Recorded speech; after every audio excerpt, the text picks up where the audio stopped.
John Busbee with the Culture Buzz, and it's hard to believe, but 2 months has slipped by real fast, and that means one of the regular editions and portions of the Culture Buzz I love to offer is giving you folks kind of a quick overview, a peek inside the covers of the newest issue of Iowa History Journal.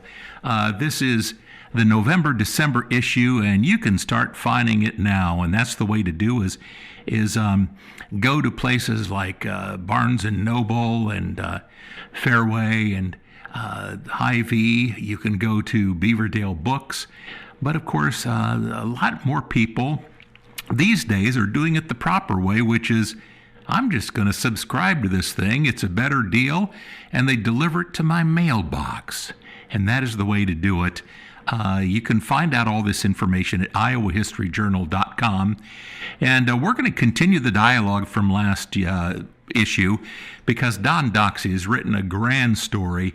It's a story that, one issue couldn't contain everything he had to share.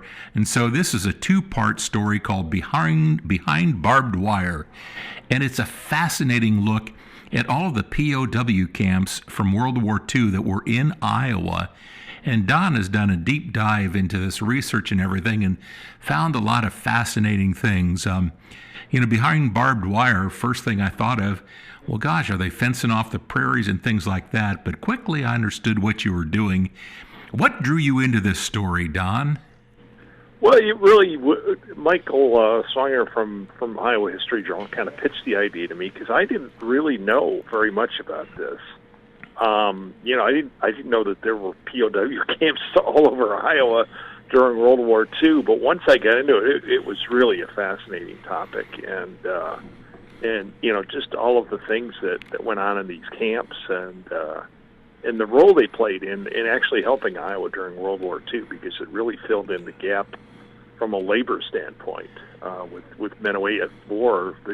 These prisoners of war, did farm labor and everything else, and really helped Iowa's economy in a great way during the war years. So once I got into it, it was just really a fascinating topic.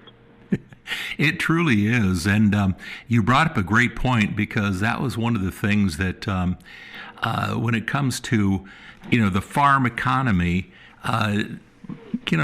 stout labor that men provided was in short supply, because most of the able-bodied men were serving our country during the war. But there was a fascinating relationship, and I'm glad you brought up one thing about you being kind of wooed to write this story, is that, like with several stories I've written for Iowa History Journal, I know a lot of the other authors that are in similar situations, all of a sudden we become kind of learners along the way, and we just are drawn into these stories. But these POWs, they were so far from their home countries that the idea of escape really kind of wasn't paramount, and they quickly embraced kind of their situation, didn't they? A lot of strong relationships were formed. Yeah, especially with the German and Italian prisoners who were here. They actually really felt like they had a pretty good lifestyle, even though they were prisoners. They really got along very well with the military guards and with the farmers that they worked with, and really formed some close relationships. And really, like you say, after a while, in the beginning, some of them tried to escape, but I think they finally realized that this really wasn't such a bad way to ride out the war, and there weren't very many escape attempts after that, and they really a few of the German soldiers even came back to the United States to live after they were released, and so it really was interesting that way.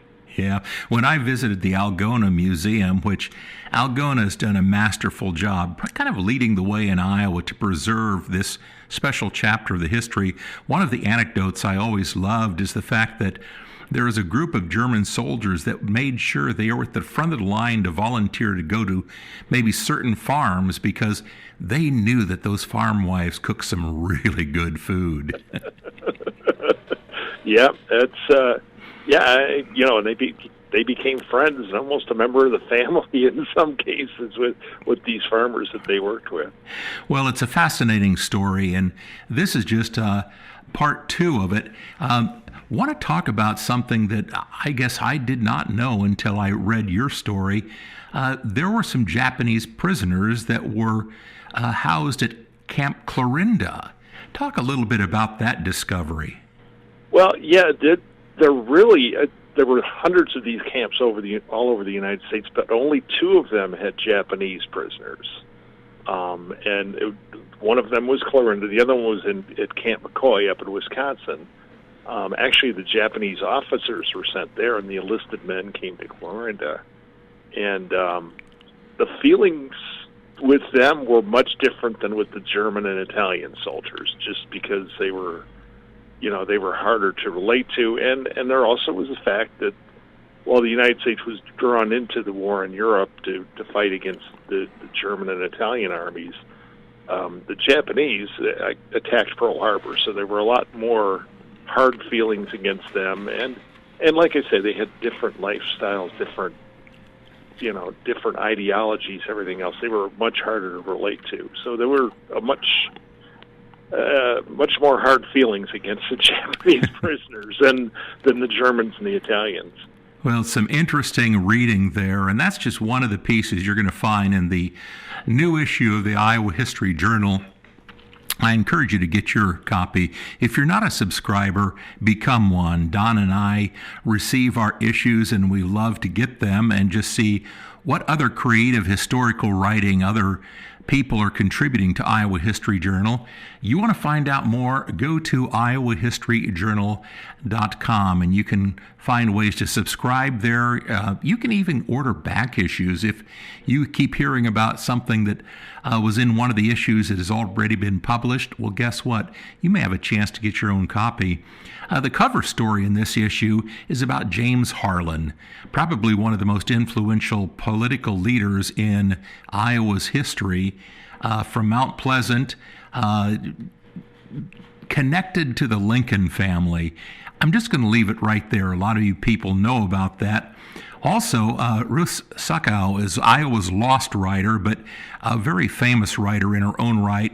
And then a great sports history story about Hawkeye Frank Kenny Holbrook. You're just going to find great reading here. It released everything. The sports stories, everyone's going to love those. Letters to the editor. And, of course, you've got Arlen Hostman's usual column. This is just another jam-packed issue here. Country Roads, as Arvid writes, no matter how good you say it, Thanksgiving's good for the soul. And it's just all about that.